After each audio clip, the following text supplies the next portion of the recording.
Hi, hello, and all those. You found a rose. How's life? How you doing? How's it going? This might be another one of those episodes where I check in on you guys instead of just dumping all of my own bullshit on you. So you know what? Join me in your seat. Yes, your seat is full of shit. That's okay. Your body's ethereal. It doesn't really affect you. Really? Whoa, whoa, whoa. What? No, slow down. Start over. Start over. What?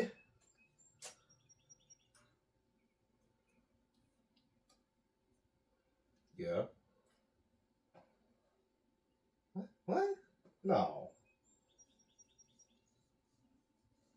No fucking way.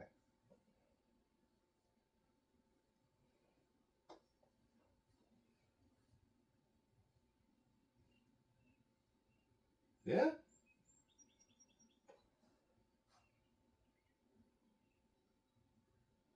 Mm-hmm, mm-hmm.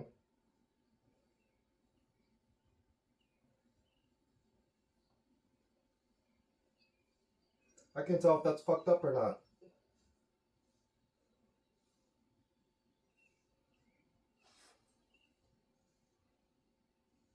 But you know what? We don't judge around here, so just keep going.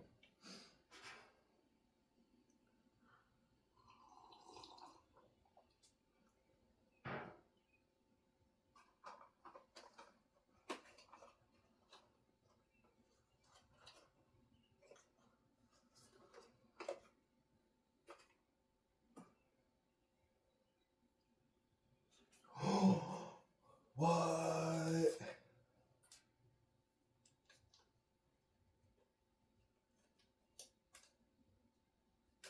Oh, that's wild.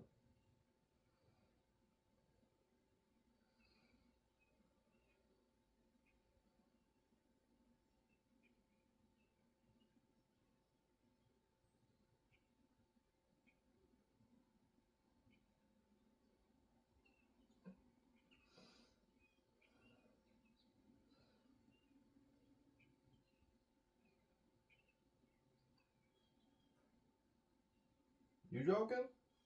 Are you joking? Okay, damn. They ain't joking.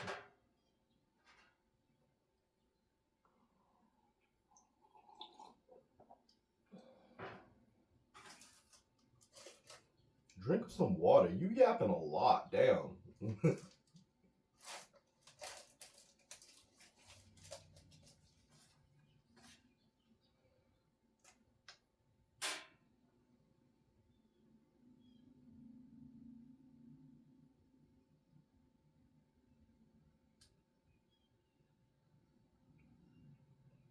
Sorry, say that again. I wasn't paying attention.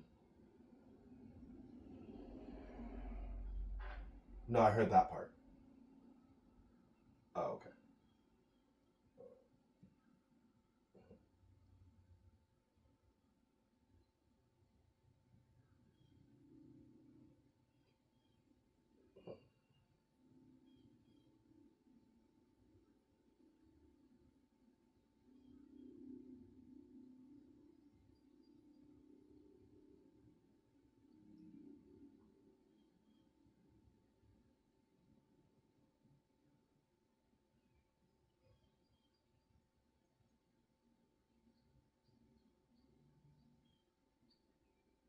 No, I'm still listening.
there's one, like, kind of big air bubble right there, and I want to get rid of it.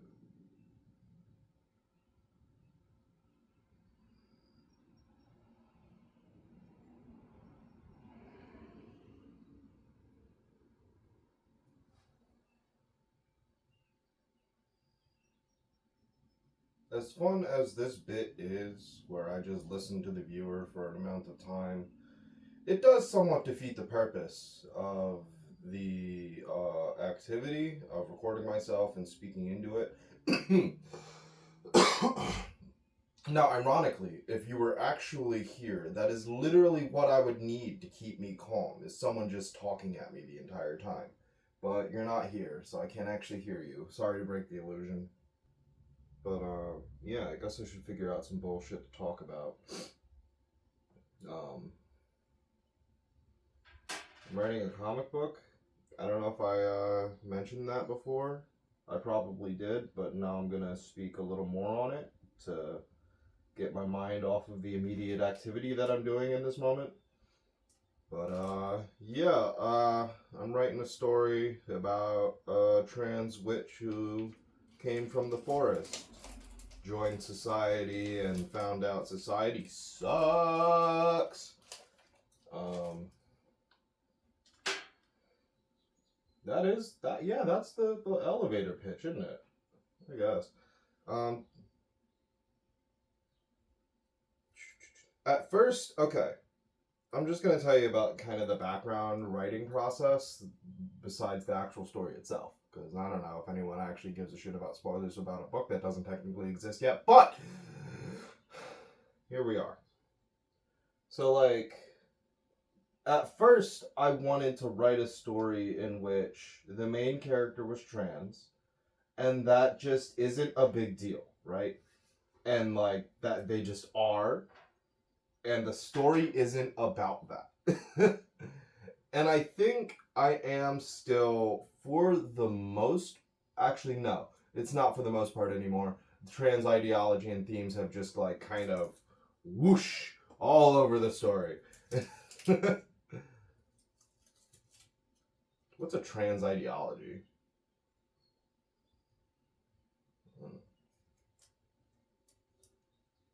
I think that's a dog whistle, actually.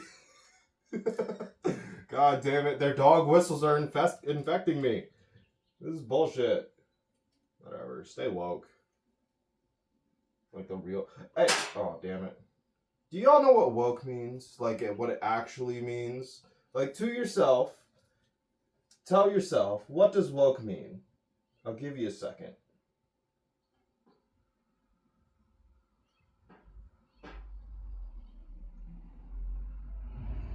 I'll give you until I figure this out.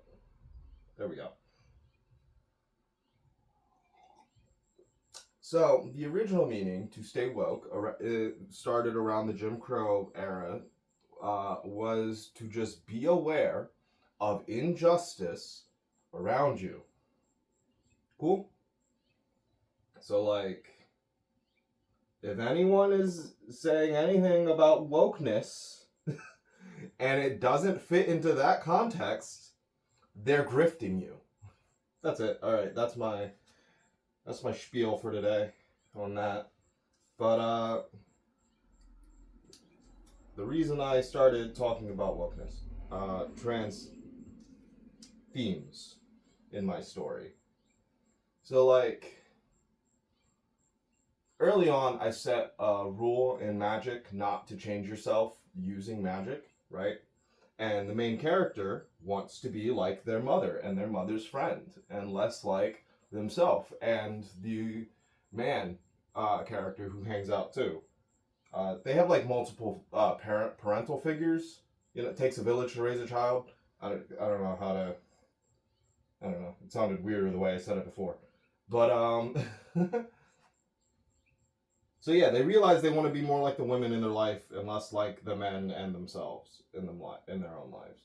And so someone tells them, like, you don't need magic to do that. Kind of like, it's the exact opposite of the thing that all the girls say. Is like, estrogen is magic. And, you know, and like in my book, it's specifically not magic. But then there's another character later who doesn't get the lessons from Mother that you shouldn't use magic to change your own body. So when they finally gain access to magic, they start doing such a thing, like constantly, all the time.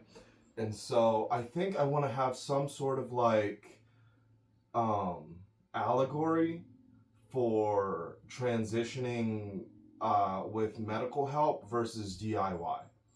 And hopefully, if I write it right, the conclusion is they both have their own like drawbacks and pros and cons, and there are reasons to do both. You know, neither one is better than the other, and it's mostly about circumstance. You know, because if you're surrounded by shitty transphobic doctors, you might need to do DIY. I don't know, man. But like, if your doctors are like, I don't know, reliable and cool and helpful, then maybe that's less necessary. I don't know, cause like, I don't know if I've mentioned this on the show before, but when I first started, I went to Planned Parenthood, right? And they messaged me after taking my blood, because like immediately after I got the blood test to see whether or not I'd be able to like vibe with the medicine, because I was trying to take pills at the time because I have a fear of needles. Um, they did the blood test and then they messaged me, but I didn't see that message. You know what I mean? So when I got the meds, I just started taking them. You know, and pretty early on, like within the first week, I felt this horrible pain in my sides, and it felt like it was kind of radiating upwards, and I was like, this is what breast development is. I knew it would hurt, but I didn't think I'd be hunched over on the floor in pain. And so I'm just dealing with that for a week. And then I finally I look at my chart and I realize I missed a message from Planned Parenthood. And apparently I'm not supposed to be taking the testosterone blockers I've been taking.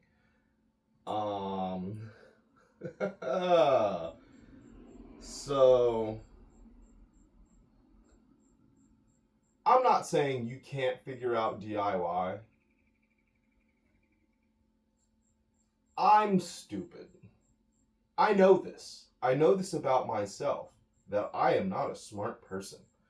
And so, I take precautions when it comes to my level of knowing shit.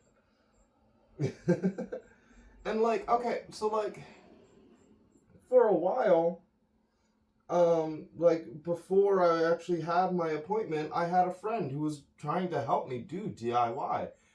And like, on my own, I was like, I just want to take the testosterone blockers for now, just to see what it's like. And first of all, testosterone blockers were the part that was hurting my kidneys.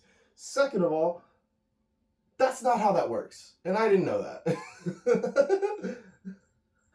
And I really just needed a fucking doctor.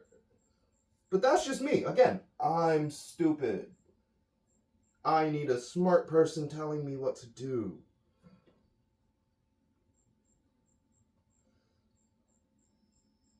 So, when it comes to my story and the themes of DIY versus actual doctors, I'm not entirely sure how I want to go about it. Because both of the characters who represent both sides are very passionate about their positions and very against the other person's position. But that's mostly just because of the framing of, using magic to do it. Because there are other characters who give the warnings, don't use magic, or else you could permanently fuck up your body. And then the second character is like, I don't want this to go back. So, I don't know. Also themes of like generational trauma, since it's mother who told main character what spells are forbidden and what aren't. Yeah, me personally, like speaking through this injection process really is the move. earlier wasn't soothing me like this is, I guess. I don't know. I gotta pick a spot now.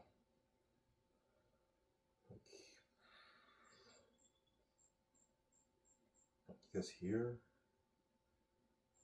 As good a spot as any.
Shit, where is it? How did I actually lose it? There it is.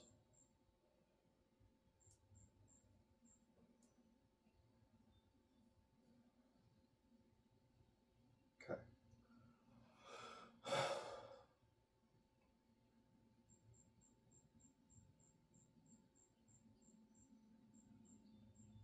Truthfully, I've been feeling really bad recently for a lot of reasons, and I don't really know who to talk to about this stuff.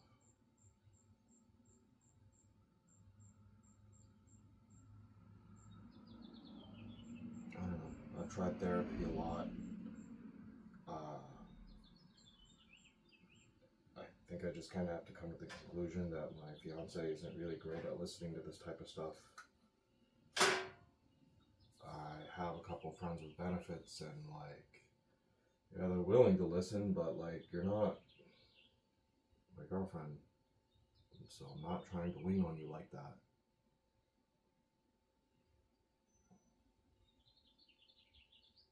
I don't know. Bye. Thanks for listening.